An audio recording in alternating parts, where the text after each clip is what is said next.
ওকে, so আশা করি সবাই ভালো আছো। আহ, আজকে আমরা চলে আসছি হইলো গিয়ে P3 লেকচারে নিউটনিয়ান বলবিদ্যায়। তো তোমাদের সাথে আজকে আমরা দুজন থাকবো, আমি শ্রেষ্ঠ আর তোমাদের সাথে ইয়াসিন ভাইয়া থাকবেন। তো আমি হলো গিয়ে মেইনলি ক্লাসটা কন্ডাক্ট করব, মানে তোমাদেরকে লেকচারটা ডেলিভার করব। আর তোমাদের যদি টপিক রিলেটেড কোনো কোশ্চেন থাকে সেই কোশ্চেনের অ্যান্সার দেওয়ার জন্য কিউএনএ সেকশনে ইয়াসিন ভাইয়া থাকবেন। তো নর্মালি তোমরা যেহেতু ক্লাস করে ফেলছো বেশ কয়েকদিন, তো তোমরা আশা করি এই রুলস গুলো এখন বুঝে গেছো। তোমাদেরকে আলাদা করে না বললেও তোমরা পারবা। যে ব্যাপারটা হলো ক্লাস করার সময় হলো গিয়ে ইয়ে করা যাবে না, মানে প্রথমে তোমার কনসেন্ট্রেশনটা দিতে হবে হলো গিয়ে মূল লেকচারের দিকে। মূল লেকচারটা যখন তুমি বুঝতে পারবা তখন দেখবা আসলে ম্যাথ করতে বা ম্যাথ গুলা বুঝতে তোমার খুব একটা সমস্যা হবে না। এরপরও যদি আসলে তোমার টপিক রিলেটেড কোনো কোশ্চেন থাকে বা কোনো হলো গিয়ে কনফিউশন থেকে যায়, তখন সেই রিলেটেড কোশ্চেন গুলা কিউএনএ সেকশনে করতে পারো। অবশ্যই কিউএনএ সেকশনে কোন ধরনের ক্যাজুয়াল কথাবার্তা আমরা বলবো না। আমার সাথে মানে তোমার কথাবার্তা বলার জন্য চ্যাট বক্সটাকে ইউজ করবো। আমি প্রায় জিজ্ঞেস করবো বুঝতেছি কিনা, এটার আনসার কত, ওইটার আনসার কত, এই টাইপের জিনিসপত্র আমি জিজ্ঞেস করবো। তো এই সব কিছুর অ্যান্সার দেওয়ার জন্য তোমরা চ্যাট বক্সটাকে ইউজ করবে। এগুলো কোনোটার অ্যান্সার যেন আমরা কিউএনএ সেকশনে না দিই, ঠিক আছে? এই হলো কথাবার্তা। তাইলে বুঝতেই পারতেছো এটা বেশ বড় সড়ো একটা লেকচার। তোমরা অলরেডি তো নিউটনিয়ান বলবিদ্যা পড়ছো, তো আমাদের হয়তো একটু এক্সট্রা টাইম লাগতে পারে ক্লাসের লাস্টের দিকে। আই হোপ তোমরা আর কি ওইটুক টাইম আমাদেরকে দিবা, সমস্যা হবে না, ঠিক আছে? এই হলো কথাবার্তা। তাহলে চলো আমরা লেট না করে শুরু করে দিই। ভাইয়া সব কয়টা জিনিসই পড়াবো, তোমাদের যেখানে যেখানে ব্রেক দরকার ব্রেকও দিব।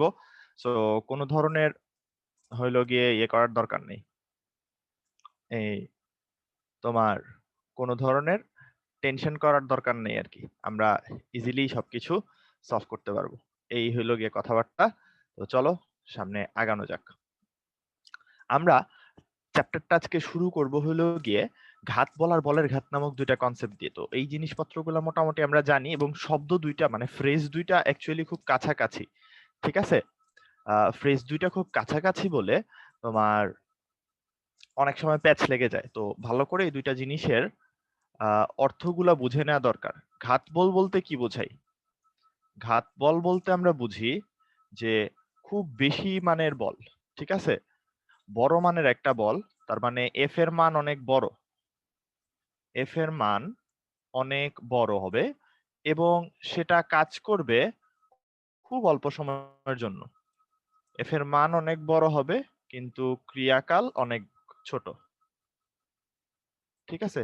ক্রিয়াকাল অল্প এবং এফ এর মান অনেক বড়, এটাকে আমরা বলতেছি ঘাত বল, ঠিক আছে? তো এটা জাস্ট বলের একটা টাইপ। আর আহ, বলের ঘাত বলতে আসলে কি বোঝাই? বলের ঘাত বলতে আমরা নর্মালি বোঝাই বল আর ক্রিয়াকালের গুণফল, বল গুণন বলের ক্রিয়াকাল। তো এটা দিয়ে আসলে হয়টা কি, ঠিক আছে? এটা দিয়ে আসলে হয়টা কি, মানে এটার ফিজিক্যাল সিগনিফিকেন্সটা কি, ঠিক আছে? যে বলের ক্রিয়াকালের ফিজিক্যাল সিগনিফিকেন্স কি?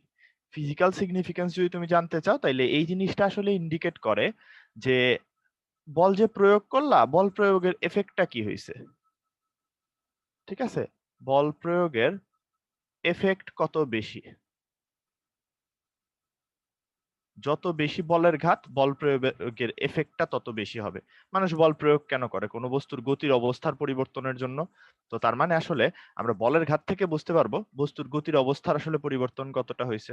সো এইটুক যদি তোমরা বোঝো তাইলে আমি আশা করি তোমাদেরকে যদি আমি এখন এই ইকুয়েশনটা লিখে দিই, এটা তোমাদের চেনা পরিচিত equation, J is equal two vector F into তার ক্রিয়াকাল ডেল্টা টি। এই ইকুয়েশনটা মনে হয় তোমাদের সবারই মনে আছে এবং এখান থেকেই যদি একটু ছোটখাটো ক্যালকুলেশন করি তাহলে ফাইনালি আমরা এটার সব থেকে ভালো ইকুয়েশনটা পাই, যেটাতে আসলে ওই যে কথাটা বললাম বল প্রয়োগের এফেক্ট কতটা এটা ক্যালকুলেট হয়। যে জে ইজ ইকুয়াল টু আসলে আসে এম ইন্টু তোমার শেষ বেগ মাইনাস আদি বেগ, তাই তো? এটাকে দিলাম V final minus V initial. So এতটুকু পর্যন্ত আশা করি কারোর খুব একটা প্রবলেম নাই, ঠিক আছে? যে equals to F del T বললাম, যে equals to M into VF minus VI, এতটুকু পর্যন্ত বললাম। এই জিনিসপত্রগুলো আমরা সবাই বুঝি ঘাত বল বলতে। তাইলে আমি আরেকবার সাম আপ করে দেই। এফ এর মান অনেক বড় হবে, ক্রিয়াকাল অনেক অল্প হবে, আর বলের ঘাত বলতে বুঝাইতেছি অ্যামাউন্টটা, যে টোটাল বলের এফেক্টটা কতটুকু হয়েছে। এই হলো কথাবার্তা আর কি। আচ্ছা, ঠিক আছে, তো চলো এই রিলেটেড একটা খুব ইজি ম্যাথ করে ফেলি। তোমার বলতেছে কি যে একটা 2 কেজি ভরের লৌহ গোলক 30 ডিগ্রি কোণে একটি দেয়ালের সাথে 4 মিটার পার সেকেন্ড বেগে ধাক্কা লেগে উল্টো দিকে 30 ডিগ্রি কোণে 4 মিটার পার সেকেন্ড বেগে ফেরত গেল, তাহলে বলের ঘাত কত হবে? আচ্ছা, খুব ভালো কথা। তাহলে চলো প্রথমে তোমার কাজ হবে হলো একটা দাগ টেনে নেয়া। ঠিক আছে, প্রথমে তোমার কাজ হবে একটা দাগ টেনে নেয়া। দাগ টেনে আমরা একটু ফিগারটা বোঝার চেষ্টা করব যে এটা ধরো দেয়াল।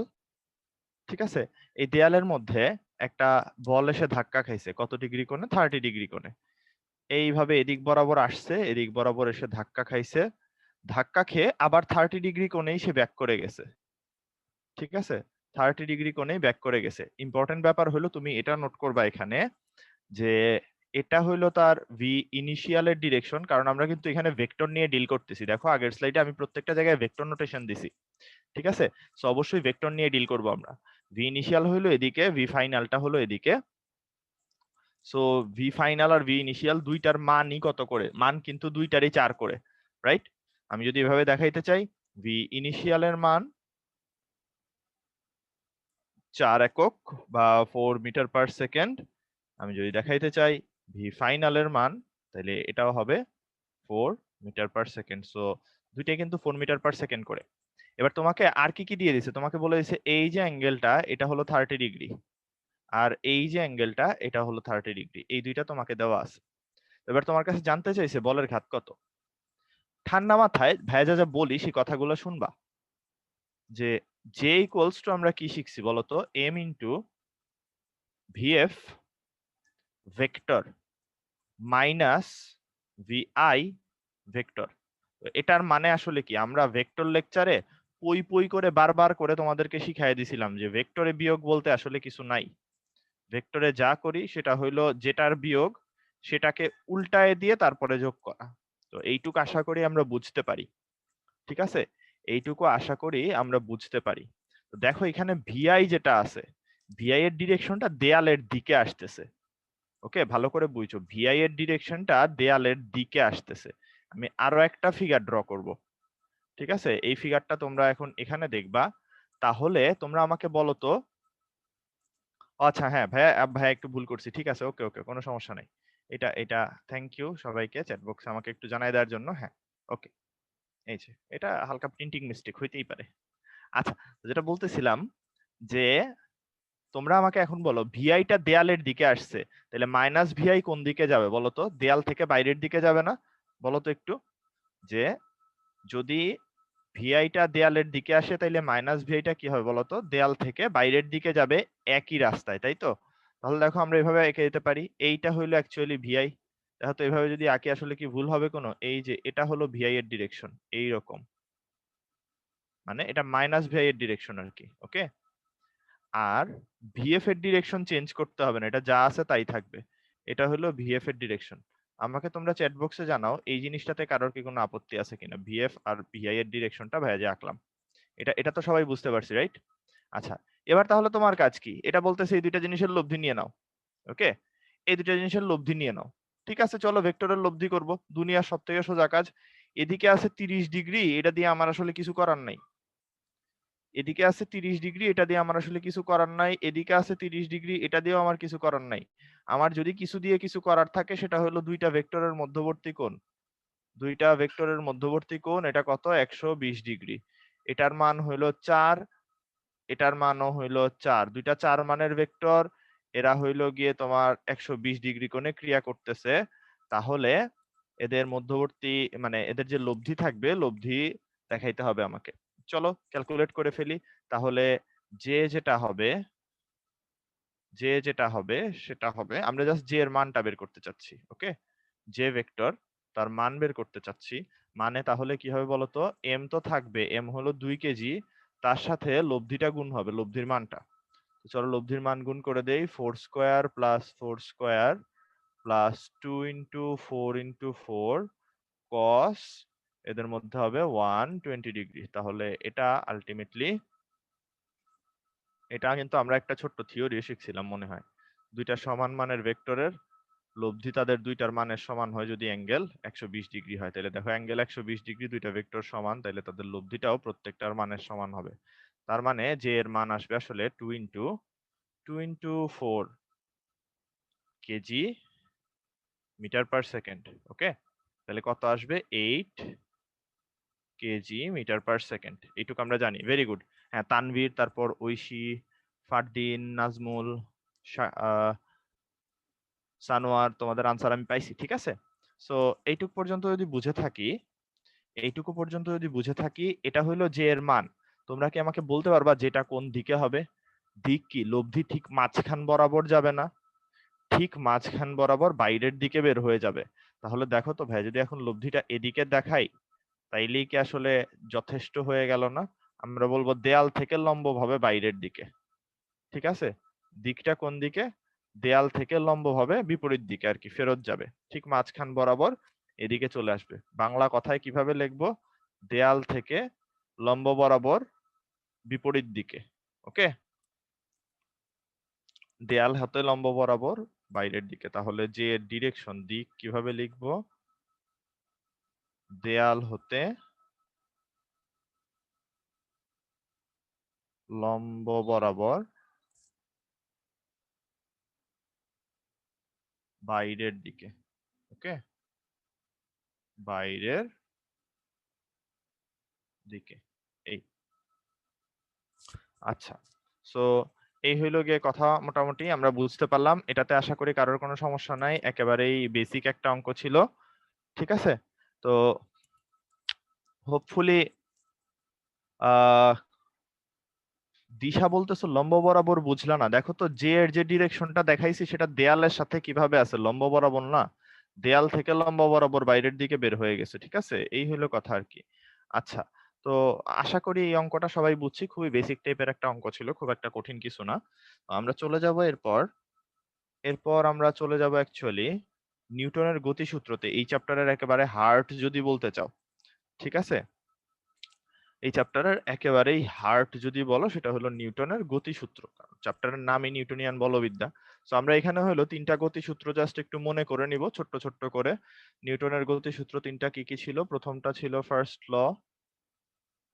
ল কি ছিল? এগুলো 9-10 থেকেই পড়তেছি, যে যদি কোনো বস্তুর উপর বাহ্যিকভাবে বাহ্যিকভাবে প্রযুক্ত সকল বলের লব্ধি প্রযুক্ত সকল বলের লব্ধি যদি শূন্য হয়, ঠিক আছে, তার মানে কোনো বস্তুর উপর বাহ্যিকভাবে প্রযুক্ত সকল বলের লব্ধি যদি 0 হয়, ওকে, তার মানে সামেশন অফ ফোর্স যদি 0 হয়, তবে স্থির বস্তু চিরকাল স্থির থাকবে এবং গতিশীল বস্তু সমদ্রুতিতে সরল রেখায় গতিশীল থাকবে। তাহলে আমরা জিনিসটাকে এভাবে দেখাইতে পারি যে বস্তুর গতি যাই থাকুক না কেন, তার ফাইনাল ভেলোসিটি এবং তার ইনিশিয়াল ভেলোসিটি সেম হবে। ঠিক আছে, এটাকে আমরা বলতেছি ফার্স্ট ল। সেকেন্ড লতে যদি যাও, সেকেন্ড ল কি বলছিল? এই সেকেন্ড লতে বলা হয়েছিল যে কোনো বস্তুর উপর বল প্রয়োগ করলে ভরবেগের পরিবর্তন হয়। এবং সেখান থেকেই আমরা পাইছিলাম যে ভরবেগের পরিবর্তনের হার প্রযুক্ত বলের সমানুপাতিক, তাই না? সো ওখান থেকে ফাইনালি আমরা যা পাইছিলাম যে তোমার এফ এর মানটা, যে পরিমাণ বল প্রযুক্ত হয়েছে, সেটা হলো ভরবেগের পরিবর্তনের হারের সমান ডিপি বাই ডিটি এর সমান, যেখানে পি কে আমরা বলতেছি ভরবেগ অথবা এমভি। এবং এই ইকুয়েশনটাকেই পরে নাড়াচাড়া দিয়ে পাইছিলাম F is equal to M into A. আমাদের একেবারে কালজয়ী সূত্র বলতে পারো। পুরা ফিজিক্সের আমরা যা যা নিউটনিয়ান ফিজিক্স পড়ি, সেই ফুল নিউটনিয়ান ফিজিক্সের একেবারে heart, F is equal to M A. এটা ছাড়া আসলে চলে না। এখন আমি আসলে এই চ্যাপ্টারের জন্য এটাকে জাস্ট একটু বিশেষায়িত করতে চাচ্ছি। ছোটবেলায় তো একটা ফোর্স থাকতো, এখন একটা বস্তুর উপর অনেকগুলা ফোর্স থাকতে পারে।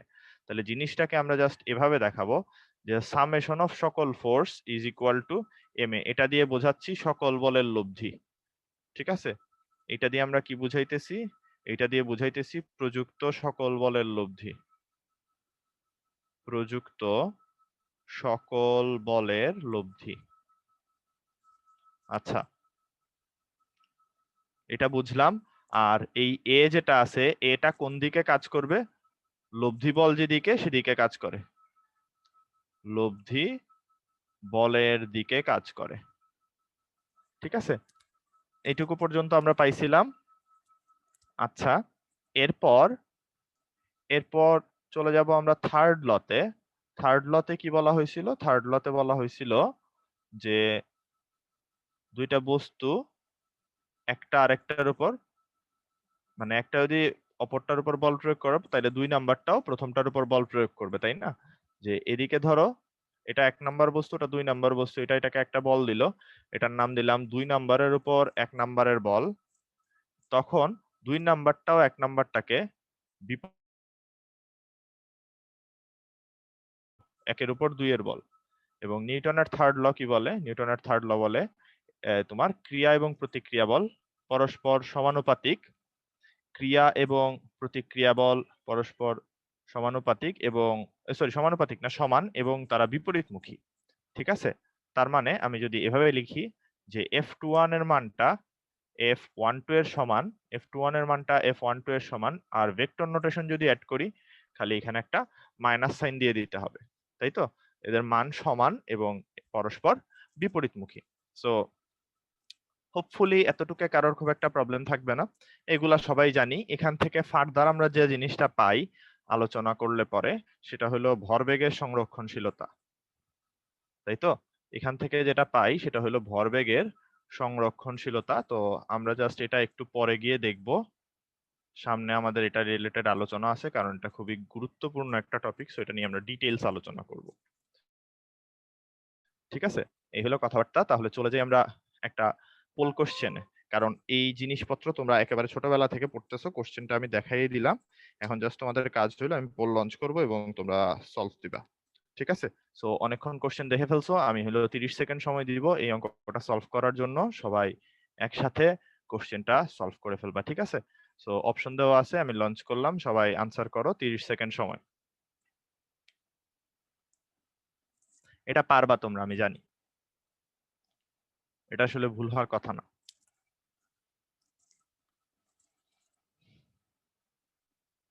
আরো 15 সেকেন্ড সময় বাকি আছে। সবাই অ্যান্সার করো।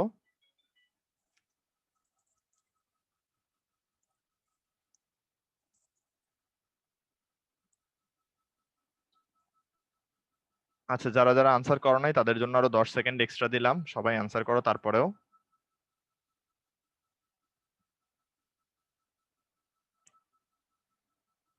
ওকে, আমার মনে হয় আমরা পোলিং এন্ড করতে পারি।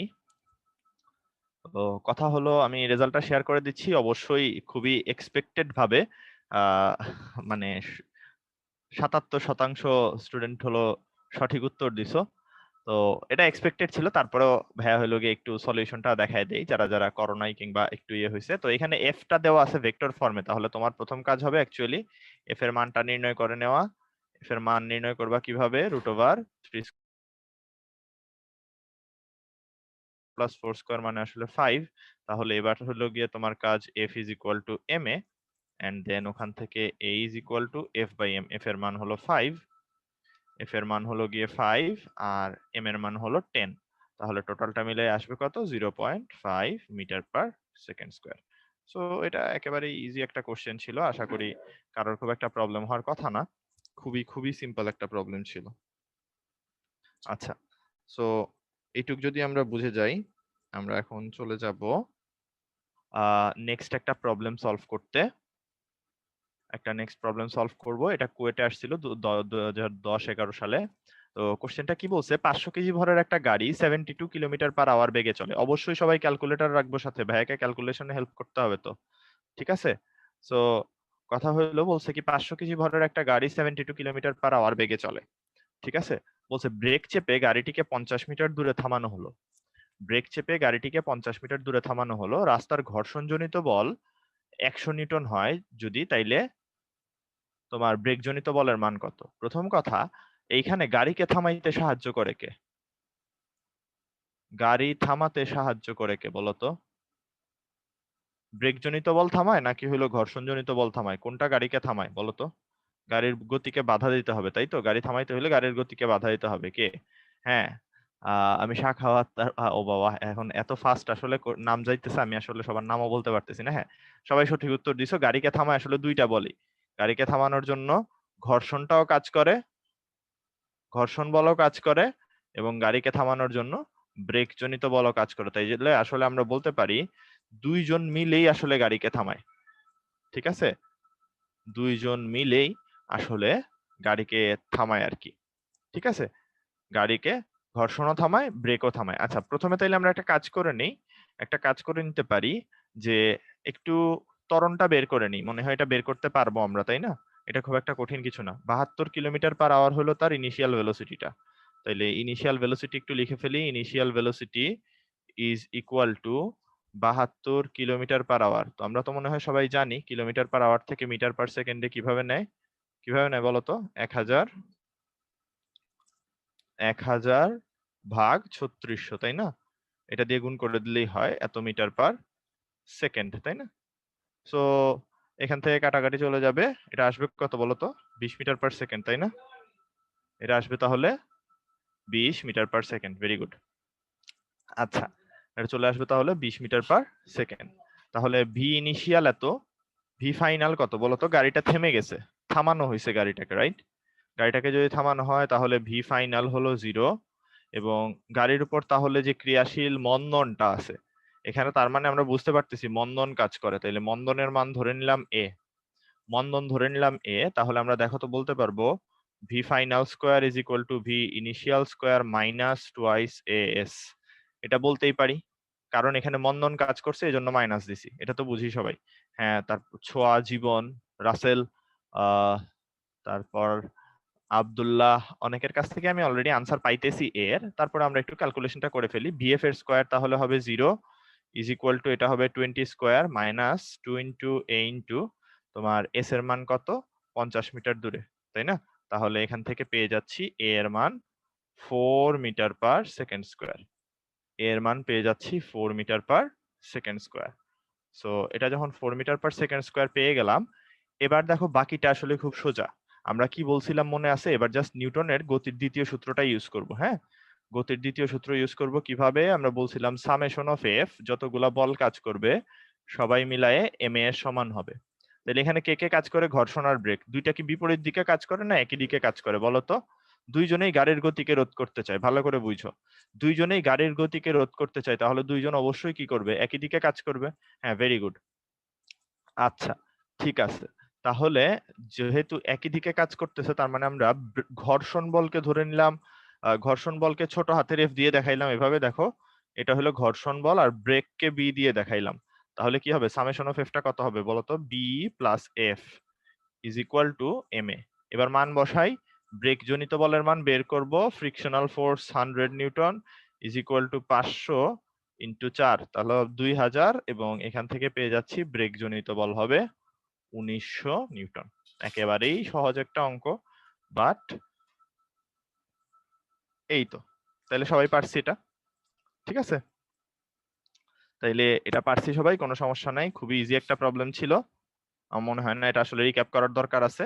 তো ইনিশিয়াল ভেলোসিটি বাইর করে ত্বরণ বাইর করছি, তারপর জাস্ট নিউটনের সেকেন্ড ল ইউজ করছি। খুবই খুবই বেসিক একটা অঙ্ক। চলো আমরা চলে যাই আমাদের পরের টপিকে, খুব ইম্পর্টেন্ট টপিক যেটা। শ্রেষ্ঠ, হালকা করে একটু একটু ডিস্টার্ব করি। সেটা হচ্ছে হ্যাঁ ভাই, অবশ্যই। আপনারা অনেকেই হচ্ছে ওই যে আনসার করতেছেন, শ্রেষ্ঠর সাথে যখন আপনারা কথাবার্তা বলবেন বা ও যখন কোনো কিছু জিজ্ঞেস করবে সেগুলো দয়া করে চ্যাট বক্সে লিখবেন। ওকে, চ্যাট বক্সে। কিউএনএটা শুধুমাত্র প্রশ্নের জন্য, মানে কিউএনএতে আপনাকে অন স্ক্রিন যেগুলো পড়ানো হচ্ছে সেটার উপর যদি কোনো প্রশ্ন থাকে সেটা আপনারা কিউএনএতে করবেন। ওকে, আচ্ছা, ঠিক আছে।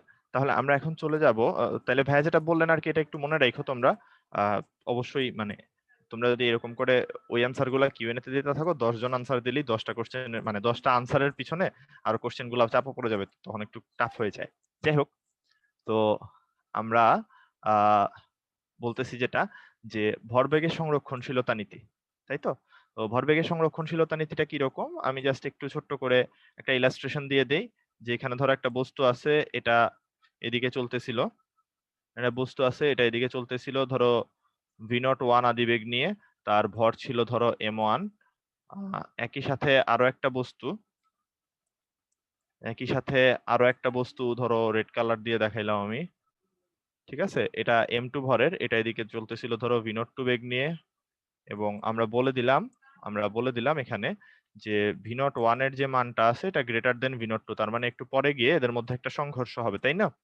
একটু পরে সামনে গিয়ে এখানে এদের মধ্যে একটা সংঘর্ষ হবে। এটা ধরো ভি নট ওয়ান আর এইটা হলো আমাদের ভি নট টু।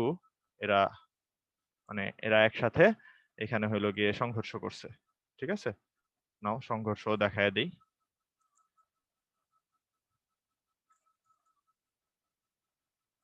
ঠিক আছে, তো এদের মধ্যে ধরো এখানে সংঘর্ষ হয়েছে।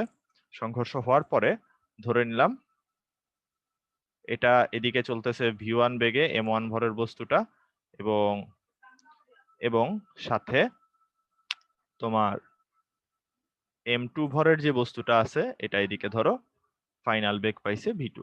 তাহলে আমরা এখান থেকে কি শিখছিলাম বলতো?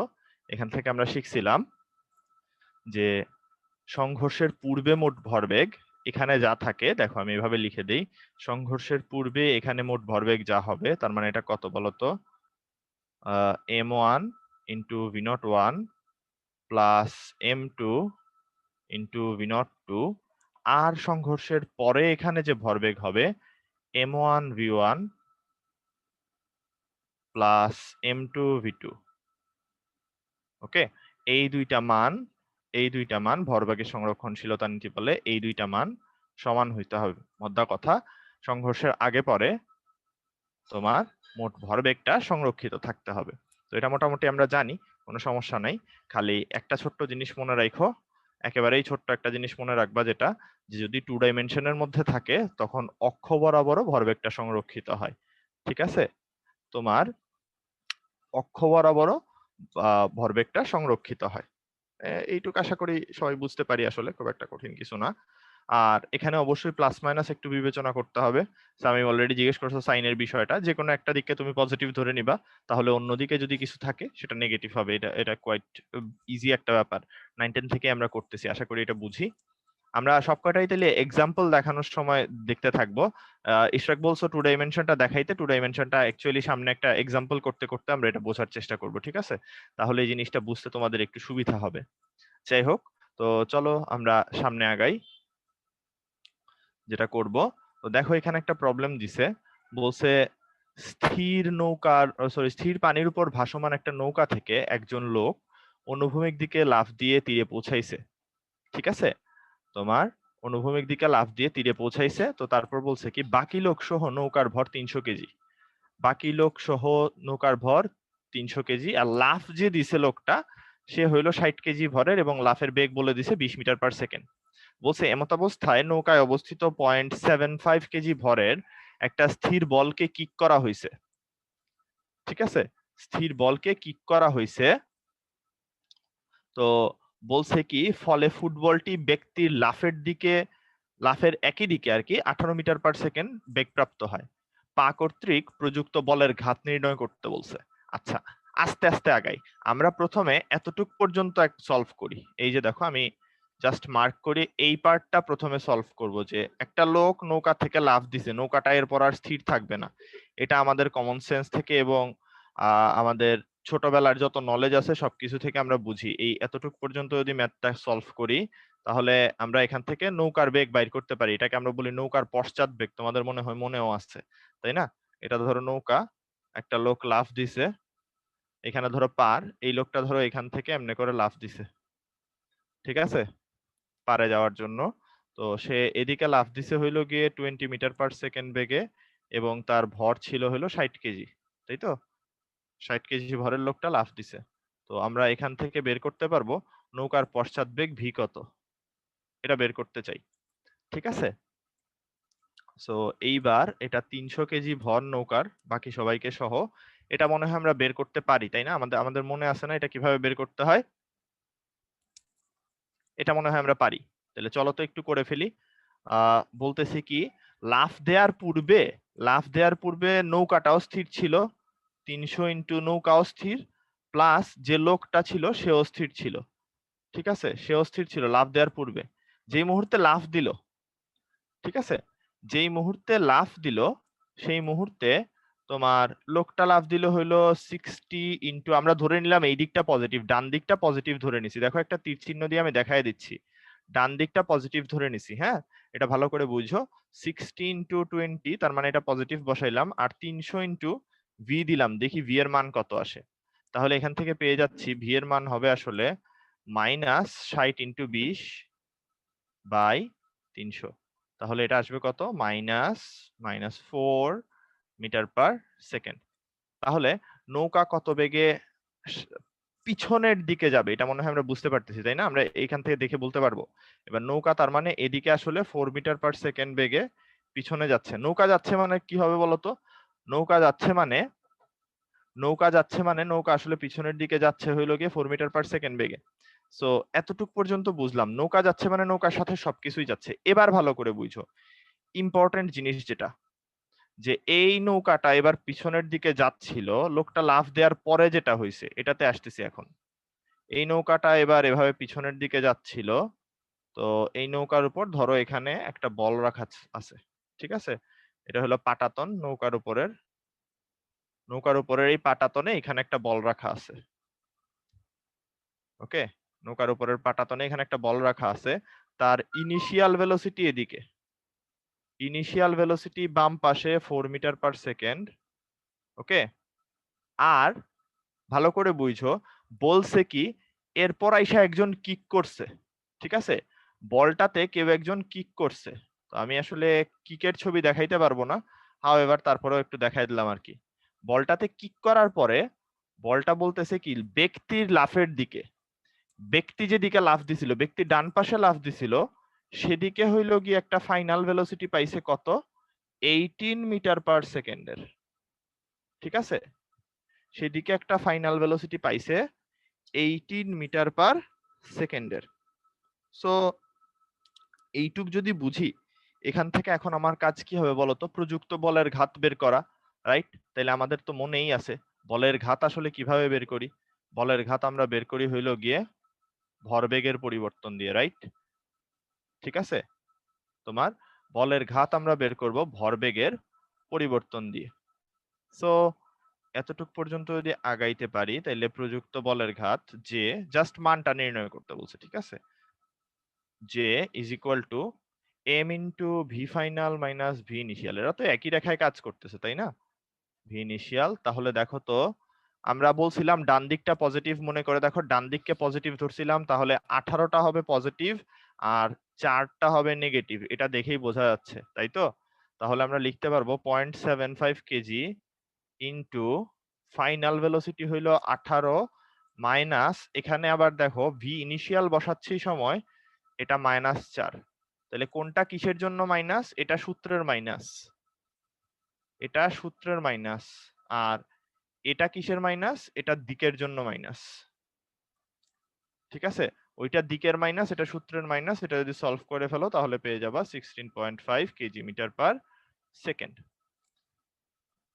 সো খুবই সোজা সাপটা একটা প্রবলেম ছিল, এটা কিন্তু রুয়েটে আসছে এবং বেশ মানে সুন্দর একটা প্রবলেম আর কি। বলছে কি এই নৌকাটা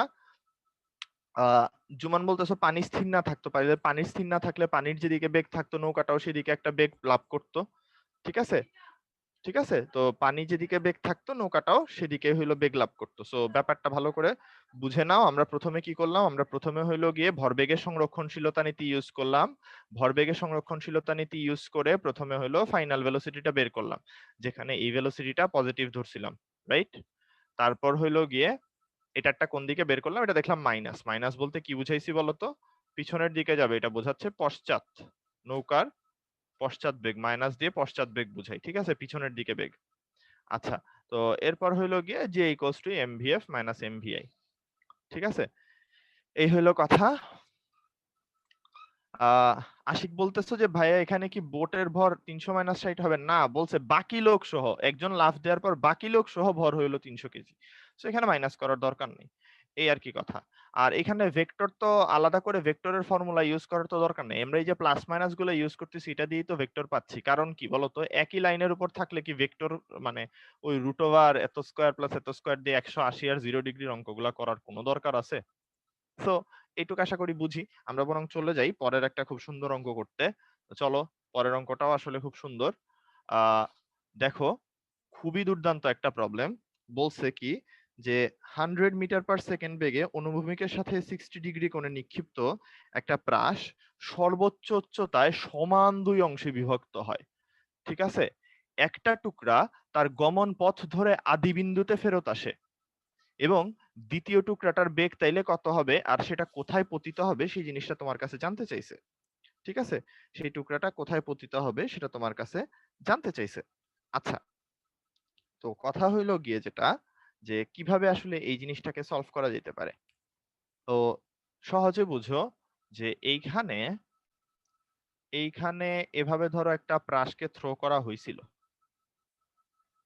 ঠিক আছে? ধরে নাও এটা একটা প্রাসকে থ্রো করা হয়েছে। এই হলো একটা প্রাসের গতিপথ মোটামুটি এরকম। তো এটা যদি প্রাসের গতিপথ হয়, তোমরা তো এগুলা পারো। প্রাসের সর্বোচ্চ উচ্চতায় তার বেগ কোন দিকে থাকে? তোমরা তো গতিবিদ্যা লাস্ট লেকচারেই পড়লা। সর্বোচ্চ উচ্চতায় তার গতিবেগ কোন দিকে থাকে সেটা বলো তো। সর্বোচ্চ উচ্চতায় গতিবেগ কোন দিকে থাকে? শুধুমাত্র অনুভূমিকটা থাকে, রাইট? শুধুমাত্র অনুভূমিক বেগটা থাকে। তাহলে এটা যদি সর্বোচ্চ উচ্চতা হয়, সর্বোচ্চ উচ্চতা যদি এটা হয়, তাহলে আমি বলতে পারবো এই জায়গায় দেখো দুইটা ভেঙে যাওয়ার আগের কন্ডিশনে ধরো এটা এরকম ছিল, এটার বেগ এদিকে ছিল এবং বেগ কতটুকু ছিল বলতো? V naught cos theta not. তার মানে আসলে কত হবে বলতো? 100 ইন্টু কস 60 ডিগ্রি। তার মানে কত হবে বলতো? 50 মিটার পার সেকেন্ড। এইটুক পাইলাম। এবার ভালো করে বুঝো, এইটা এই জায়গা থেকে ভেঙে গেছে। ওকে, এটা এই জায়গা থেকে ভেঙে গেছে এবং ভেঙে যাওয়ার পরে ঘটছে হইল গিয়া মেইন ঘটনা। ভেঙে যাওয়ার পরে সর্বোচ্চ উচ্চতায় এটা ভেঙে যাওয়ার পরে তোমার এটা দুইটা টুকরা হয়ে গেছে সমান সমান। এটা একটা টুকরা, এটা আরেকটা টুকরা। ধরো দুইটা দুই কালার দিয়ে দেখাই। এটা একটা টুকরা, এটা আরেকটা টুকরা। বাম পাশের যে টুকরাটা আছে এটা এক্স্যাক্টলি সেম পথ ধরে আগের জায়গায় ফেরত আসছে। তোমরা আমাকে কমন সেন্স থেকে একটু এটা বলার মানে কি বলতে পারবা তাইলে এদিকে এই টুকরাটার বেগ কত হইতে হবে? এটা যদি এক্স্যাক্টলি এই জায়গায় এসে পড়তে হয় তাইলে এই টুকরাটার বেগ কত হইতে হবে তোমরা কি আমাকে বলতে পারবা? মেহেদির উত্তরটা আমি পাইছি, তানভীরও বলতেছো, অনয়, তারপর নাজমুল, রাসেল, আসিফ, রাহাত, অনিত, শোভন, তোমাদের সবার উত্তরই পাইছি এবং খুবই স্বাভাবিকভাবে এই প্রাসটা এখান থেকে উঠে যদি এটা ডানে গিয়ে বেগ থাকে 50 মিটার পার সেকেন্ড, এটা এই জায়গা থেকে আবার যদি আগের জায়গায় ফেরত আসতে হয় অবশ্যই এটার অনুভূমিক দিকে যে বেগটা সেটা অবশ্যই 50 মিটার পার সেকেন্ড হইতে হবে। একেবারে সিমেট্রিক পথ না, দেখো এখানে 50 থাকলে এটা কোথায় গিয়ে পড়তো? এই জায়গায় গিয়ে পড়তো। তাইলে এটা 50 এদিকে দিলে আগের পয়েন্টে এসে পড়বে। 50 যদি ডানে থাকে ডান পাশেরটাতে পড়ে, 50 যদি বামে থাকে আগের জায়গায় এসে পড়বে। তাহলে এটা বুঝে গেলাম। এটার ভর ছিল m/2, এটা চলে আসছে বাম পাশে। তাহলে আমাকে তোমরা চ্যাট বক্সে একটু জানাই দাও তো এটা নিয়ে কি কারোর আর কনফিউশন আছে? ডানে থাকলে পড়তো ডানের বিন্দুতে, যেহেতু বামে আছে তাইলে পড়বে বামের ইনিশিয়াল পয়েন্টটাতে। সবাই তো বুঝছি তাই না? আচ্ছা ঠিক আছে। সো এটা যেহেতু বুঝলাম, তাইলে এখন আমার অ্যাকচুয়ালি বের করতে হবে যে 2 নাম্বার টুকরাটা আছে, এই 2 নাম্বার টুকরাটার বেগ কত? এই 2 নাম্বার টুকরাটার বেগ কত? এটার বেগ v কত? এটার ভরও m/2। হ্যাঁ? আর এই হলুদ যেটা ছিল টোটালটা এটার ভর হলো m। তাহলে একটু আসো দেখি আস্তে আস্তে। যে কোনো একটাকে পজিটিভ যে কোনো একটাকে নেগেটিভ ধরে নিতে হবে। তাই না? যে কোনো একটাকে পজিটিভ নেগেটিভ ধরতে হবে, তো সেটাতে আমরা পরে আসতেছি। ঠিক আছে? সেটাতে আমরা পরে আসতেছি। আপাতত ধরো তাইলে আমরা ধরে নিলাম, না ধরো তোমাদের সুবিধার জন্য যেহেতু তোমরা হইলো গিয়ে প্লাস মাইনাসে যাচ্ছ, এটাকে প্লাস ধরে নিলাম, ডান পাশেরটাকে প্লাস ধরে নিলাম, বাম পাশের বেগটাকে মাইনাস ধরবো তাইলে, তাই তো? বাম পাশেরটাকে তাহলে মাইনাস ধরবো। তাহলে দেখো তো যখন ভেঙে গেল, যখন ভেঙে গেল, ভেঙে যাওয়ার আগে ভেঙে যাওয়ার আগে ভরবেগ কত ছিল? m into 50, right? ভেঙে যাবার আগে বেগ ছিল m ইন্টু 50, এটা ডান পাশে তাই জন্য পজিটিভ দিছি। ওকে, যখন ভেঙে গেল তারপর m/2 অংশ হয়ে গেল -50 আর বাকি m/2 অংশের বেগ হইল v, সেটা বের করতে হবে। বাকি m/2 অংশের বেগ হইল v, সেটা বের করতে হবে। তোমরা কি আমাকে এই লাইন থেকে স্ট্রেট ফরওয়ার্ড একবারে বলে দিতে পারবা v এর মানটা কত আসে? এটা কি বলতে পারবা কত আসে? ইনিশিয়ালি হইলো গিয়ে তোমার বলছে কি 50 ছিল, তারপর -50 হয়ে বিপরীত দিকে ফেরত আসছে, এটা ডান পাশে চলে গেছে। তাহলে এইটা অবশ্যই হইতে হবে 150 মিটার পার সেকেন্ড। এটা তো ক্যালকুলেশন করলেই পাওয়া যায়। Very good. হ্যাঁ, অনেকেই আনসার দিছো। Very good. তাহলে আমাদের একটা অঙ্ক কিন্তু শেষ। দ্বিতীয় টুকরার বেগ কত সেটা পেয়ে গেছি। ওকে, একটা আনসার ডান। আনসার। এবার পরেরটা বের করতে বলছে। আচ্ছা, অনেকেই বুঝো নাই, আমি আরেকবার বলে দেই। দেখো, যখন ভাঙে নাই সম্পূর্ণটা ছিল, সম্পূর্ণটা থাকা অবস্থায় হইলো গিয়ে তার বেগ ছিল 50 মিটার পার সেকেন্ড, ডান পাশে ভর ছিল পুরা এম, তার মানে আদি অবস্থায় এম ইন্টু 50 ছিল, যেটা যখন ভেঙে গেল বাম পাশের টুকরাটা m/2 ভরের, এটা চলে গেল বাম পাশে 50 নিয়ে, তার মানে বাম পাশে 50 মাইনাস, আর বাকি m/2 যেটা আছে সেটার জন্য হইলো ভি। তাহলে এম গুলা কাটা চলে যায়, এটা তো এমনিই বোঝা যায়, এটা তো আর আসলে আলাদা করে আমি বলার খুব একটা প্রয়োজন দেখি নাই। তো তারপর এখান থেকে ভি বের করে ফেলা যায় আর কি, খুব একটা কঠিন কিছু না। আচ্ছা, তাহলে এটা পারলাম। এখন তোমার কাজ কিন্তু খুব সোজা হয়ে গেছে। এখন ভাই তোমার কাজ হইলো, এই প্রাসটা তো এখন আর এই হলুদ পথটা ফলো করবে না, এটার বেগ বেড়ে গেছে। এটার 50 থাকলে হইলো এখানে আসতো। এই প্রাসটা তাইলে এখন এই পয়েন্টে না পড়ে অনুভূমিক ভাবে নিক্ষিপ্ত একটা প্রাসের মতো করে গিয়ে ওই অনেক দূরে একটা পয়েন্টে পড়বে। তোমার কাছে জানতে চাইছে, অ্যাকচুয়ালি এই মিডল পয়েন্ট থেকে এই এক্সটা কত। এটা মিডল পয়েন্ট ছাড়া অন্য যে কোনো জায়গা থেকেই দেখাইতে পারো। তোমার কাছে অ্যাকচুয়ালি জানতে চাইছে এই মিডল পয়েন্ট থেকে এই এক্স এর দূরত্বটা কত, এটা হইলো গিয়া মেইন কোশ্চেন। ঠিক আছে, সো হোপফুলি এতটুকু পর্যন্ত বোঝা গেছে, কারোর খুব একটা প্রবলেম নাই। তাইলে আমরা এটা করতে পারবো। দেখো, যদি 50 হইতো, তাইলে সুন্দর মতো এরকম পড়তো গিয়ে এই যে এই জায়গায় এসে সুন্দর মতো এই প্রাসের পথটাকে ফলো করতো।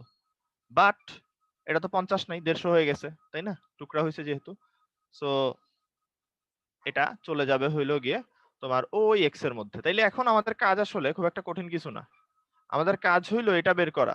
এটা আসলে একটা অনুভূমিক ভাবে নিক্ষিপ্ত প্রাস হয়ে গেছে, তাই না? এটা কি আমরা বুঝতে পারি? এটা কি বুঝতে পারি? আমাকে একটু চ্যাট বক্সে জানাও তো, এটা যে আসলে একটা অনুভূমিক ভাবে নিক্ষিপ্ত প্রাস হয়ে গেছে। আচ্ছা, তাহলে এখন একটা জিনিস কি তোমরা বুঝতেছো?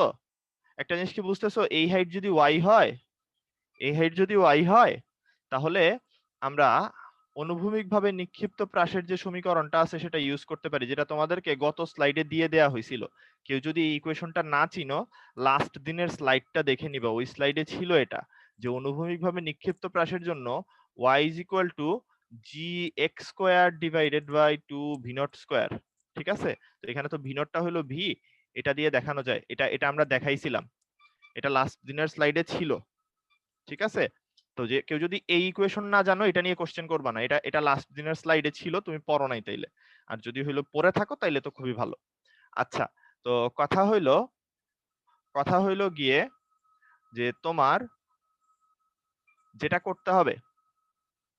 করতে হবে, এই ওয়াইটা আসলে কত, আমাকে দেখি কয়জন একটু চ্যাট বক্সে এটা জানাইতে পারো, ওয়াই এর মানটা আসলে কত, বা ওয়াইটা আসলে কি, এটা এটা কি বলতে পারবা তোমরা, ওয়াইটা আসলে কি? বলেন তো। মেঘা সঠিক উত্তর দিছো।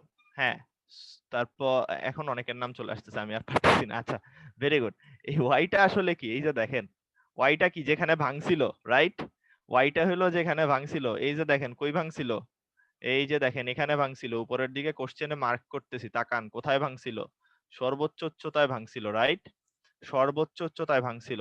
তাহলে চলো সর্বোচ্চ উচ্চতাটা বের করে ফেলি।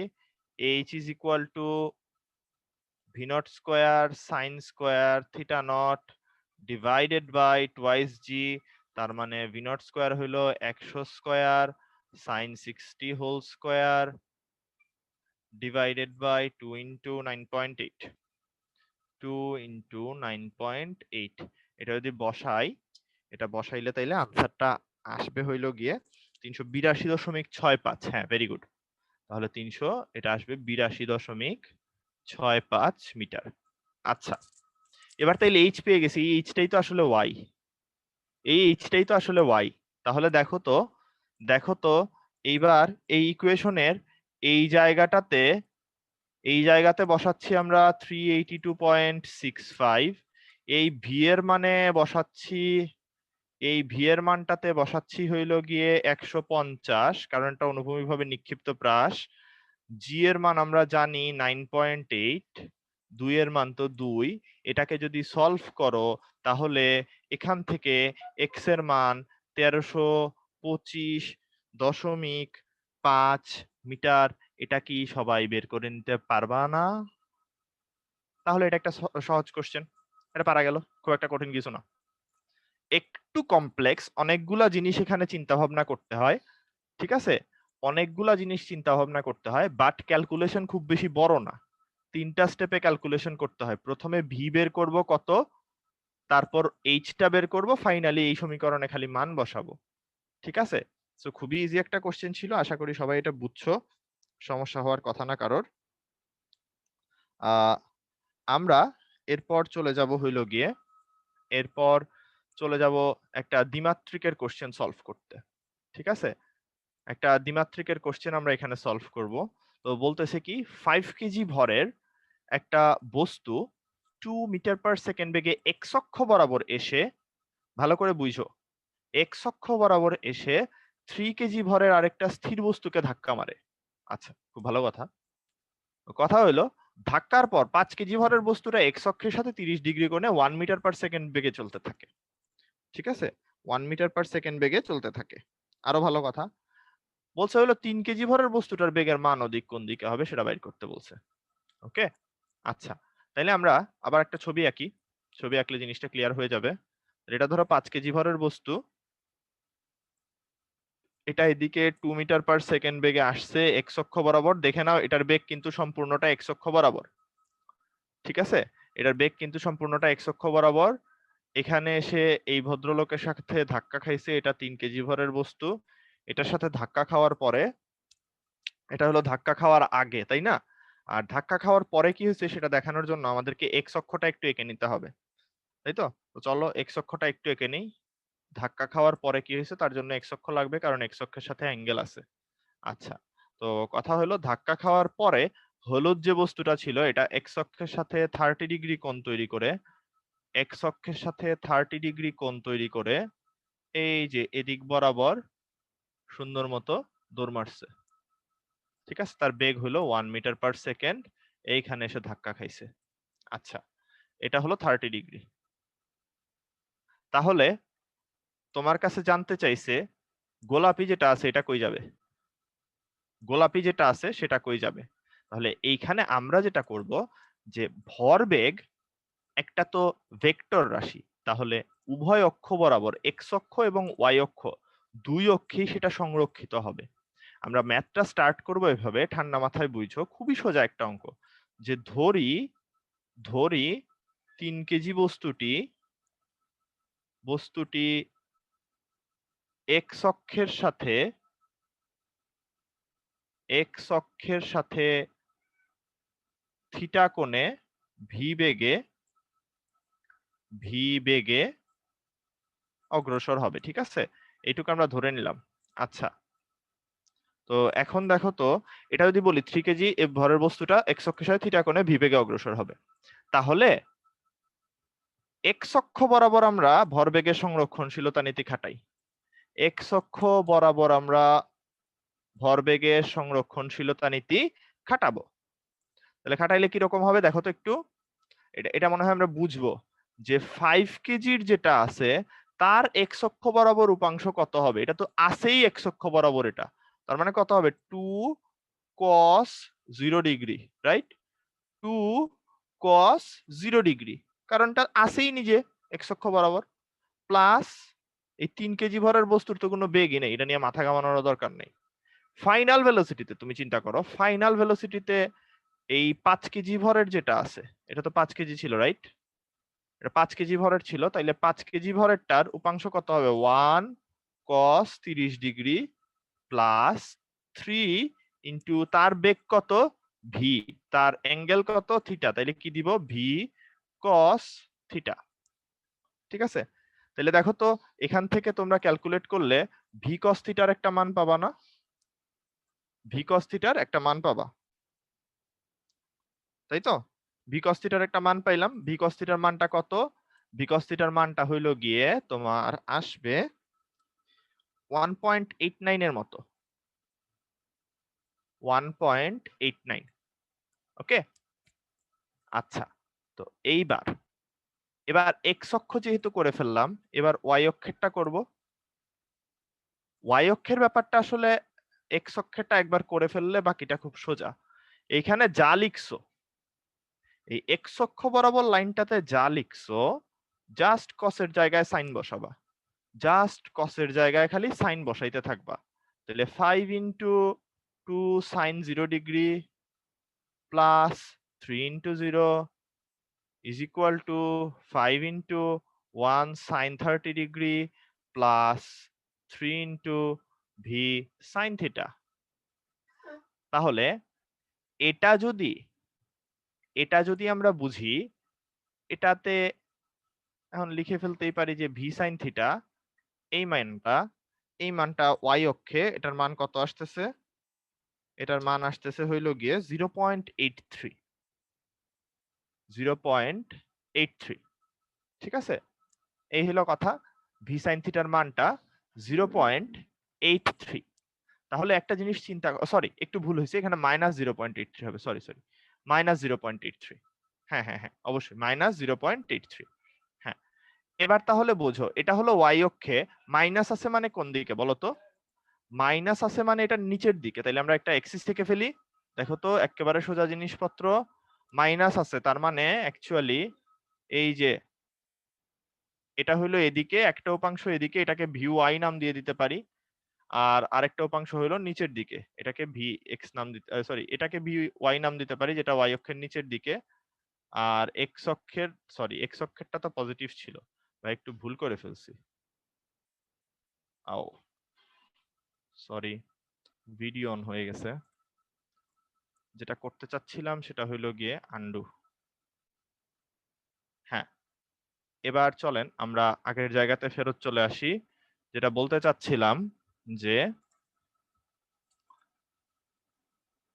এটা ডান পাশে পজিটিভ 1.83, আর এটা নিচের দিকে 1.89 আর 0.83। সো আমরা ভ্যালুগুলো বসায় দেই। এটা হলো 1.89 আর এটা হলো 0.83। এই মানগুলো আমরা জানি। তাহলে বলো তো লব্ধিটা কোন দিকে হবে? বলো তো লব্ধিটা কোন দিকে হবে? লব্ধিটা হবে এই বরাবর, এরকম কোন একটা ডিরেকশনে, এবং থিটাটা কার সাথে ছিল বলতো? থিটাটা ছিল এক্স অক্ষের সাথে, তাই না? থিটাটা ছিল এক্স অক্ষের সাথে, সো এটা হইলো সেই থিটা। এখন আসলে আমি তোমাকে দেখায় দিলাম এই জিনিসটা, বাকিটা নরমালি ক্যালকুলেশন করলেই চলে আসে। যে ভি ইজ ইকুয়াল টু হবে রুট ওভার, তাইলে ভি ইকুয়ালস টু হবে রুট ওভার 1.89 এর স্কোয়ার প্লাস 0.83 এর স্কোয়ার, ঠিক আছে? 1.89 এর স্কোয়ার প্লাস 0.83 এর স্কোয়ার। তো এখান থেকে ভি বের করে ফেলতে পারবো আমরা, ঠিক আছে? এতে খুব একটা সমস্যা হবে না। এটা 2.06 এর মতো আসে, 2.06 মিটার পার সেকেন্ড। আর থিটাটাও বের হয়ে যাবে tan ইনভার্স হইলো গিয়ে 0.83 ডিভাইডেড বাই 1.89 দিলে, তাহলে এটা চলে আসবে 23.7 ডিগ্রি মতো, 23.7 ডিগ্রি। ওকে, সো এই হইলো গিয়ে কথাবার্তা। এইটুকু আশা করি বুঝতে পারছি। হ্যাঁ, -23.7 ডিগ্রি হবে আমি জানি, আমি খালি মান দিয়ে বের করছি। দেখো মাইনাসটা তো এখানে ছবিতে দেখাই দিছি, তাই না? এটা যে নিচের দিকে হবে এটা কিন্তু আমি ছবিতে দেখাই দিছি, তো এই জন্য আমি আর আলাদা করে বের করিনি, আমি জাস্ট অ্যাঙ্গেলটা দেখাইছি। ওকে, সো এইটুক আশা করি বুঝছি। তাহিয়া জিজ্ঞেস করতেছো মধ্যবর্তী কোণ 90 ডিগ্রি কেমনে বুঝলাম? দুই অক্ষ বরাবর এটা তো 90 ডিগ্রি হবে স্বাভাবিক। অনেকেই ব্রেক চাইতেছো, আমরা আরেকটু সামনে গিয়ে তারপর ব্রেক দিব, সমস্যা নাই। আর একটু সামনে আগাই যাই, তাইলে ব্রেকটা সুন্দর মতো দেয়া যাবে আর কি। ওকে, আচ্ছা, তাহলে ভরবেগের সংরক্ষণশীলতা নীতি পড়লাম। এবার আমরা দ্রুত আরো কয়েকটা জিনিস দেখে ফেলবো। সুতার টান, ঠিক আছে? সুতার টান, তো কথা হইলো গিয়ে সুতার টান বলতে আসলে বোঝাই কি?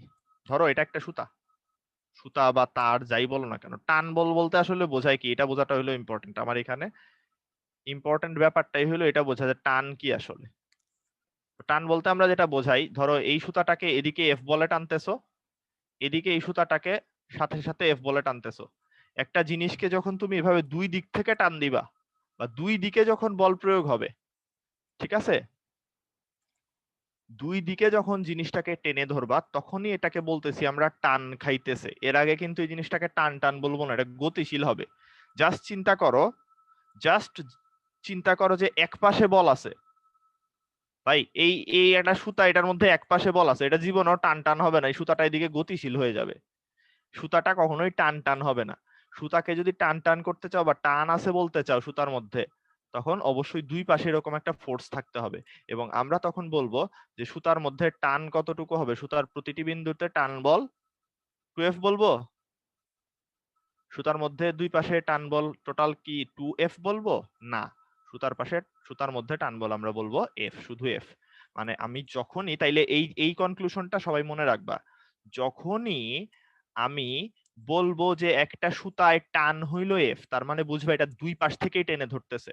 সো হয় যেটা, আমরা যখন এভাবে বুঝি, আমরা যখন এভাবে দেখি, এই যেমন ধরো এটা একটা কেস চিন্তা করতে পারো যে একটা বলকে এখান থেকে ঝুলাই দিছো, একটা বলকে এখান থেকে ঝুলাই দিছো, ঠিক আছে?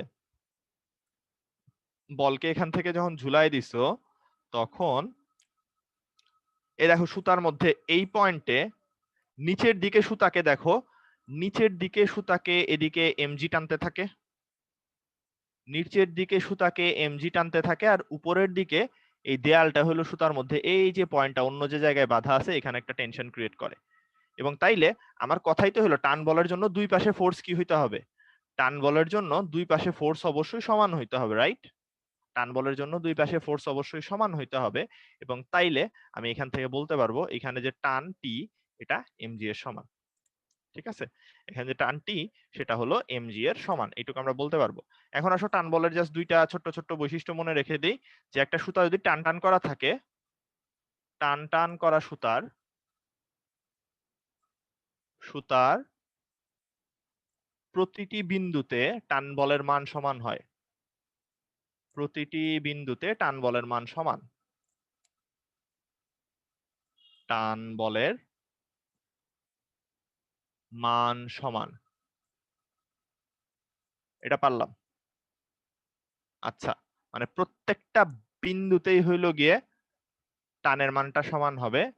দুই নাম্বার হইল গিয়ে সুতার টান, এটা এটা খুবই ইম্পর্টেন্ট একটা কথা, এটা মাথায় রাখো। সুতার টান সর্বদা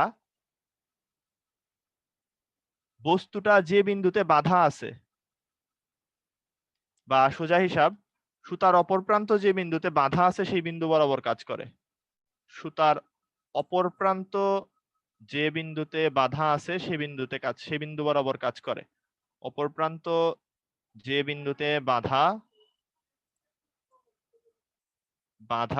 সে বিন্দুতে কাজ করে, সে বিন্দু বরাবর কাজ করে। ওকে, লিখে দিলাম কাজ করে। আচ্ছা, সো এইটুক যদি আমরা বুঝি, তাহলে জাস্ট একটু ছোট্ট করে দেখানো, যেমন ধরো ওই যে বলের ক্ষেত্রে যখন বলছিলাম বলটা বাঁধা কোথায়, বলের মানে সুতার এক মাথা তো বলের এখানে বাঁধা, তাহলে অপর মাথা যেটাকে বলতেছে এটা বস্তুতে বাঁধা নাই, অপর মাথাটা তো অন্য কোনো একটা জায়গায় বাঁধা থাকতে হবে, তাই না? সো ওই যে দেখো, ওই সিলিং এর মধ্যে বাঁধা ওই বিন্দু বরাবর সুতার টান কাজ করবে। ঠিক আছে, সিমিলারলি আমি যদি বলি এরকম দুইটা ব্লক আছে, এই ব্লক দুইটাকে টেনে হইলো এভাবে, এই দুইটা ব্লক আছে, দুইটা ব্লকের মধ্যে সুতাটা টান টান হয়ে আছে, ঠিক আছে, সুতা টান টান হয়ে আছে। আমি যদি জিজ্ঞেস করি তোমাকে, এটা ধরো ব্লক 1, এটা ধরো ব্লক 2, ঠিক আছে, এটাকে ধরো বললাম হইলো গিয়ে ব্লক 1, ওইটাকে বললাম ব্লক 2, তাহলে ব্লক 1 এর জন্য ফোর্স কোন দিকে কাজ করবে? টেনশন কিন্তু সেমই, সুতাটা টান টান হয়ে আছে, প্রত্যেকটা বিন্দুতে টানের মান সমান। আমি যদি জিজ্ঞেস করি ব্লক 1 এর জন্য টান কোন দিকে কাজ করবে, তাহলে ব্লক 1টা বাধা কোথায়, ওই যে অপর প্রান্ত বাধা কোথায়, বাম পাশে, তাহলে ব্লক 1 এর জন্য টেনশনটা আমরা দিব বাম পাশে, এই যে এদিকে, এটার নাম দিলাম টেনশন ফর ব্লক 1। এখন যদি জিজ্ঞেস করি অন্য একটা জায়গায়, ধরো তোমাকে জিজ্ঞেস করলাম তাহলে ব্লক 2 এর জন্য টান কোন দিকে কাজ করবে, ব্লক 2 এর জন্য টান কোন দিকে কাজ করবে, ব্লক 2টার অন্য প্রান্ত বাধা কোথায়, ব্লক 1 এ, তাহলে ব্লক 2 এর জন্য টান কাজ করবে এদিকে, টি ফর ব্লক 2। তাহলে আশা করি এই জিনিস সবার ক্লিয়ার হয়ে গেছে, এটা নিয়ে কারোর খুব একটা প্রবলেম থাকার কথা না, খুবই সিম্পল ব্যাপার এবং সুতার টানের এই টপিকটা আসলে খুবই ইম্পর্টেন্ট। ঠিক আছে, সো এতটুক যদি বুঝে যাই, আমরা এখান থেকে খুব ইজি বাট ইম্পর্টেন্ট দুইটা অঙ্ক করে ফেলবো। বলতেছি কি, যে একটা স্ট্রাকচার দিয়ে এখানে তোমার কাছে জানতে চাইছে এই সিস্টেমটার ত্বরণ কত।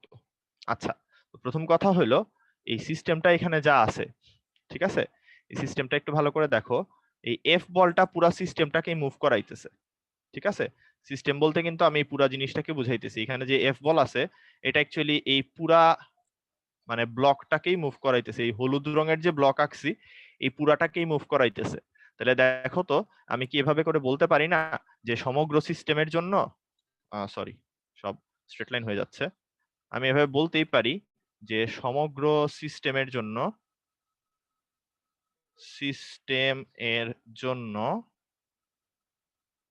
ঠিক আছে, সমগ্র সিস্টেমের জন্য আমরা বলতে পারবো F is equal to m1 plus m2 plus m3 into A. তাহলে দেখো তো এখান থেকে এ এর মান বের করাটা আসলে আর কি কোনো কাজ হইলো? একটা এফ এর মান হলো 60, এম এর মান হলো 10 plus 15 plus 5 and that gives you 2 metre per second square. Very good, সবাই আনসার পারতেছি এটার। আচ্ছা, এটা আসলে খুব বিখ্যাত অঙ্ক হয়ে গেছে তো এখন সবাই পারি। আচ্ছা, পরেরটা বুঝো, 15 কেজি আর 10 কেজি এর মধ্যকার দড়িতে টান নির্ণয় করতে বলছে। আচ্ছা, আমার কথা হলো এইটা দেখো তো, এই ডান পাশটা মিলাও একটু। হ্যাঁ, ডান পাশটা একটু মিলাও। ডান পাশে এই এফ যখন দেখতেছি, এই এফ টানতেছে এই হলুদ ব্লকের ভিতরে যা আছে সবাইকে। এবার আমি যদি বলি 5 কেজি আর 15 কেজির মাঝখানে টান, জাস্ট স্ট্রেট ফরওয়ার্ড তোমার কাছে আসলে আমি এটা জানতে চাইতেছি যে এই দড়ির এখানে টান, রাইট, এই দড়ির এখানে টান কত, এই যে এটা, তাই তো, এটা জানতে চাচ্ছি। আমার কথা হলো এটা তাইলে আমার দেখতে হবে কোনটাকে মুভ করাইতেছে, এটা তো আগে জানা দরকার। এই টেনশন টি বের করতে চাচ্ছি। এটা তাইলে মুভ করাচ্ছে কাকে, এটা একটু দেখি তো। এটা অ্যাকচুয়ালি মুভ করাচ্ছে দেখো এইটুককে, এই যে আমি গোলাপি কালার দিয়ে দেখাচ্ছি এই জিনিসটাকে, এতটুকু অংশকে হইলো গিয়ে টি মুভ করাচ্ছে। তাইলে দেখো তো টি সমান কি বলতে পারবো?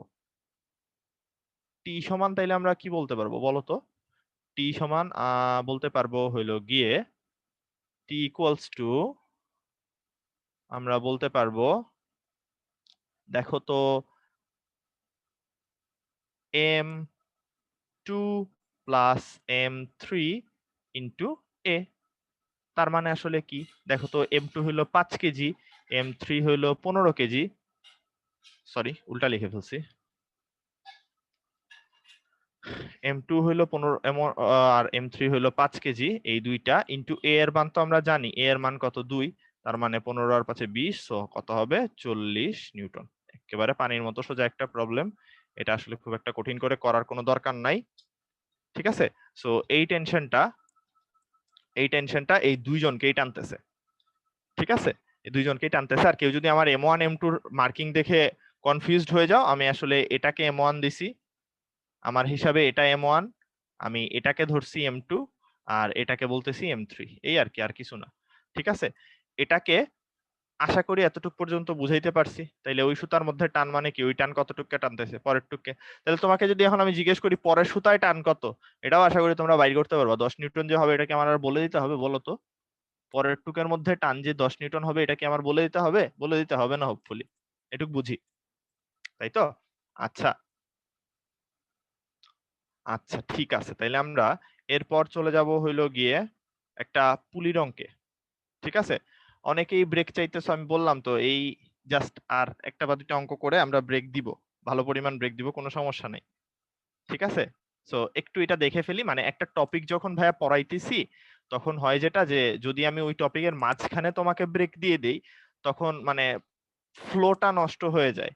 ঠিক আছে, আমি একটু এই টপিকটা শেষ করাই নেই, তারপর তোমাদেরকে ব্রেক দিব, দিয়ে আরেকটা নতুন টপিক পড়াবো। তাইলে হইলো গিয়ে তোমার তোমার জন্য জিনিসটা ইজিয়ার হবে, যা বুঝলা সেটা বুঝে গেলা, পরে ফ্রেশ মাথায় নতুন একটা টপিক শুরু করবা। ঠিক আছে, সো ব্রেক ব্রেক করে মেসেজ করো না প্লিজ, এটা আমি রিকোয়েস্ট করে নিলাম। তোমাকে ব্রেক দিতে হবে এইটুকু আমিও জানি, এবং এই লেকচারটা বড় বলে অ্যাকচুয়ালি তোমাদেরকে 2বার ব্রেক দিব, কোনো সমস্যা নাই, 2বার ব্রেক দিব, একবার এখন দেই তারপর আরেকটু পরে আবার ব্রেক দিব। আচ্ছা, সো কথা হইলো এইখানে পুলিতে কার্যকর ত্বরণ বের করতে বলছে। আচ্ছা, সো কথা হইলো গিয়ে এইখানে একটু কষ্ট করে বের করতে হবে আর কি তোমাকে, যে কি কি ফোর্স কাজ করতেছে। এখানে এটার নিচের দিকে ফোর্স কাজ করে, এটার এমজি। এটার নিচের দিকে দেখো, আমরা ভালো করে এই জিনিসপত্রগুলো বুঝবো একটু। এটার নিচের দিকে কাজ করে এটার এমজি। ওকে, ক্লিয়ার? এইটুক যদি ভাই ক্লিয়ার হয়, এবার দেখো এই দুইটা সুতাতেই টান কাজ করতেছে। এই সুতার এদিকে টান কাজ করে, ঠিক আছে? এবং টান কোথা থেকে কাজ করে বলছি একটু আগে, যে পয়েন্টে ঝুলানো আছে, ওই যে উপরের পয়েন্টে ঝুলানো আছে ওখানে কাজ করতেছে। এই সুতার কোথায় টান কাজ করবে? এই যে অন্য যেখানে বাঁধা আছে সেখানে টান কাজ করবে, এই যে উপরের দিকে। সো দুইটা টান এদিকে। এটা যদি টি হয়, এটা আসলে তোমাকে আর বলার অপেক্ষা রাখে না যে এপাশের টানটাও তাইলে অবশ্যই টি হবে, এপাশের টানটাও অবশ্যই অবশ্যই টি হবে। দুইটাই টান টি, এবং দুইটাই উপরের দিকে কাজ করতেছে। আচ্ছা, সো এতটুকু পর্যন্ত যদি বুঝি, এদিকের একটা বল কত হবে বলতো? এটার বল কত হবে? এটার বল হবে হইলো গিয়ে 6g, এমজি না, এমজি তাই তো, এটা এমজি। আর এদিকের এটার কত হবে? 4g। তোমরা আমাকে খালি চ্যাট বক্সে এটা জানাও, এটা কোন দিক বেয়ে পড়বে, এটা কোন দিক বেয়ে পড়বে, এটা আমাকে জাস্ট একটু বলো। ডান দিকে পড়বে নাকি বাম দিকে পড়বে বলো? এটা 6 কেজির দিকে পড়বে বা ডান দিকে পড়বে। Very good. তাহলে ডান দিকে যদি পড়ে, দেখো এখন আমি তোমাদের কথা অনুযায়ী আগাচ্ছি। ডান দিকে যদি পড়ে, তার মানে এই ব্লকটার ত্বরণ থাকবে এদিকে, এই ব্লকটার ত্বরণ থাকবে এদিকে, এ ত্বরণ, যেটাকে আমরা কার্যকর ত্বরণ বলতেছি। এই কার্যকর ত্বরণ যেটা বলতেছি, জিজ্ঞেস করছে কোশ্চেনে, এই কার্যকর ত্বরণের মানটাই আমি এ ধরে নিছি। এটা থাকবে এদিকে, আর এটারটা তাইলে হবে কোন দিকে বলতো? উপরের দিকে এ ত্বরণ দিবে, তাই না? উপরের দিকে তাইলে এটা এ ত্বরণ দিবে। এতটুকু পর্যন্ত আশা করি সবাই বুঝতে পারছি, কোনো সমস্যা নেই। আচ্ছা, সো এতটুক পর্যন্ত যদি আমরা বুঝে থাকি, তাইলে আমাদের কথা যেটা ভালো করে বুঝো, প্রত্যেকটা বস্তুকে আলাদা আলাদা করে চিন্তা করব। জাস্ট 6 কেজির কথা চিন্তা করো একটু। 6 কেজি বস্তুতে আমি কি এভাবে কিছু লিখতে পারি? 6 কেজি বস্তুতে এটা একটা বল কাজ করতেছে, এটা একটা বল কাজ করতেছে, নামতেছে নিচের দিকে, নামতেছে নিচের দিকে। তাইলে আমাকে একটু বলো, নিচের দিকে যদি নামতে থাকে, নিচের দিকে যদি নামতে থাকে, তাইলে এটা তো সবাই বুঝি, নিচের দিকে যখন নামতে থাকবে তখন অবশ্যই তাইলে নিচের ফোর্সটা বড়, অবশ্যই তাইলে এখানের ফোর্সটা বড় এবং এখানের ফোর্সটা ছোট, কারণ বড়টার দিকে যায়। তাহলে বলতো লব্ধি সমান কি লিখতে পারবো? 6g - t, এটা হলো লব্ধি বল, ইজ ইকুয়াল টু আমরা বলতে